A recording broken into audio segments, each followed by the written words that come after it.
What's up guys, in this tutorial I will show you how to show your framerate while playing LEGO Star Wars The Skywalker Saga on your PC.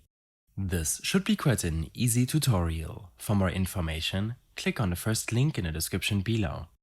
There are a lot of programs which can show an FPS counter, such as MSI Afterburner, Nvidia Shadowplay, XSplit, Fraps or the Steam Overlay FPS counter.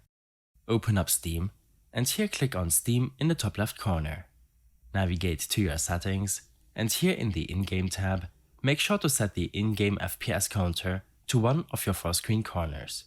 And below, you can enable the high contrast color option, which will display the FPS counter in a bright green color. The next time you launch the Skywalker Saga on Steam, you will notice an FPS counter in one of the 4 screen corners you selected.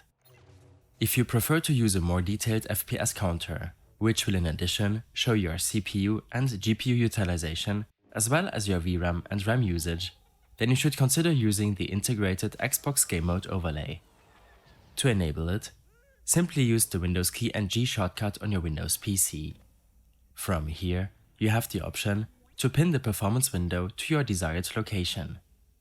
In your performance options, make sure to change how this performance window will look like, including the size, which statistics to show, or the overlay color. In case you have any further issues or problems following this tutorial, then I suggest following my extensive guide linked in the description below. I hope this helped you out. Leave a comment if you have any questions and see you in the next one.